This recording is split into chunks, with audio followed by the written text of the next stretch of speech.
Yo, what's the deal? What's the deal? Welcome back to the channel, man. It's been a long time. It's been a long time. It really has. I'm sorry.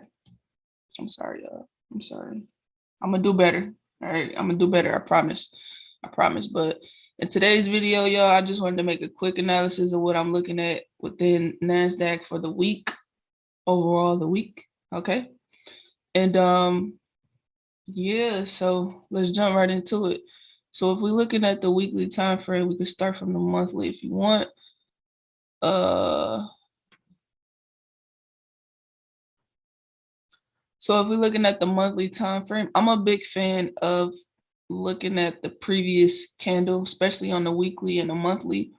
So if we're looking at the previous candlestick on the monthly frame, we can see we got big bearish momentum and everything like that. So that's a lot of people like to look at the monthly time frame by marking up the overall support and resistance. Me, I just simply look at the previous candlestick to tell me like the momentum of where price is currently at, which is bearish momentum. So if we go down to the weekly time frame, we can literally see that we are headed towards a resistance here on a weekly time frame. So here is like a resistance because support, and then price is coming up to this area where it could retest again for another resistance here. For a resistance here. Like I told you on a monthly time frame, I'm a big fan of looking at the previous candlesticks on those higher time frames. So if we look in here, we can see that the previous candlestick on a weekly time frame is a bearish momentum candlestick. So by looking at the weekly time frame, what I'm getting from it is like, okay, we have an overall downtrend, right? The trend is down, but before it continue its downtrend or maybe come back to this level of support here, it could retest this level of support where it was before on this weekly time frame, coming up to this zone right here, which is I'm not good with the numbers, but it's 13,138. So it could probably retest this level before it actually come back down and continue its downtrend, or it could break this level and go back up. But yeah, so we still in a downtrend and everything like that. We still in a downtrend, and by retesting this level or breaking the level, it'll let us know if price wants to continue to go down, or if price wants to break this zone and then just shoot to the upside, right? So we go down to the daily. If we go down to a daily time zone, it's like a more clear and in-depth time. It's like an in-depth, more whatever you want to call it. I don't know. You can see more into like those big candlesticks on a monthly and a daily time frame. So it's starting to make more sense, and it's starting to add up. Like, okay, now I understand why we got this big bullish candlestick on a weekly time frame, because price is pushing up. But where is price pushing up, right? So this was the level that we had marked up on the weekly time frame, that resistance. That's a support level that was turning into resistance. And as you can see, like um the overall price, where price could go, is here before actually either breaking it or continuing to go back down. So this vertical line that I got marked up is just like a 930 mark for me. So that's just how I mark my chart up. It's it lets me know when 930 is like about to pop off. But I'm expecting price for the continuation of the week.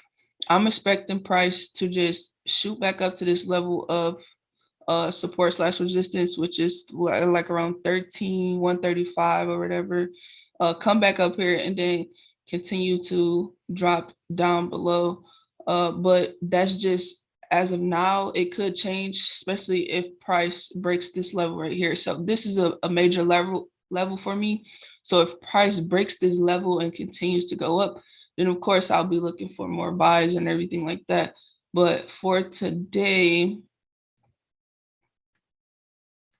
it can go down to a 1 hour time frame.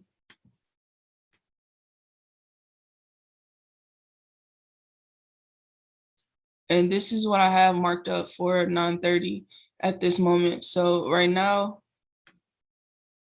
what I'm expecting price to do, this zone right here that I have marked up is like a level of support that I'm expecting price to bounce to before it maybe continue to go up. Okay. I'm expecting price to, like I told you, retest this level here. Okay, so before it retests this level, I'm expecting price to break down here and maybe shoot back up, or break down to this level and shoot back up. The reason why I have it marked that way is because these are major levels for me.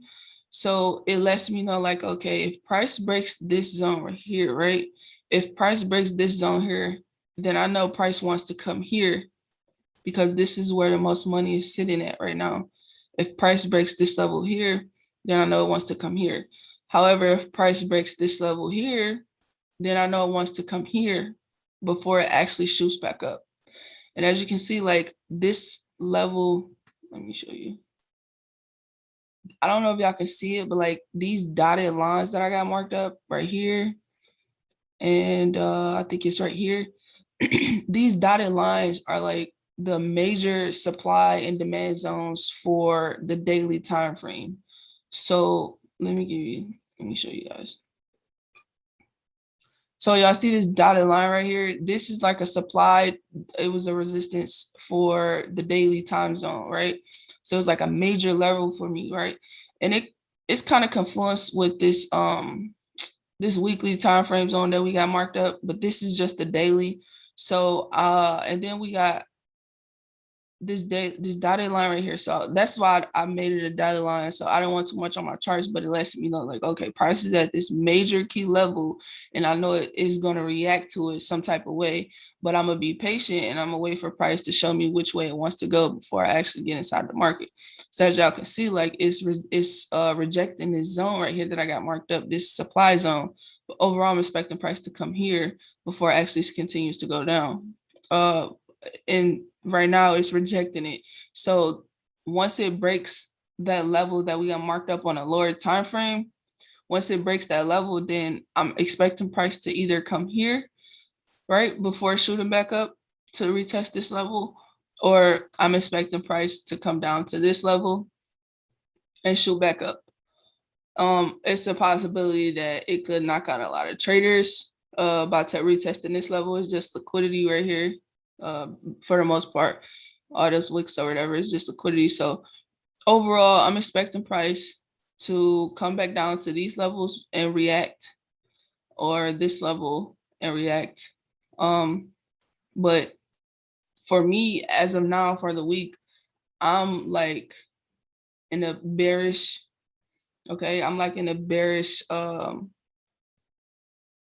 don't know what to call it, like mindset right now, currently, until it breaks this level right here.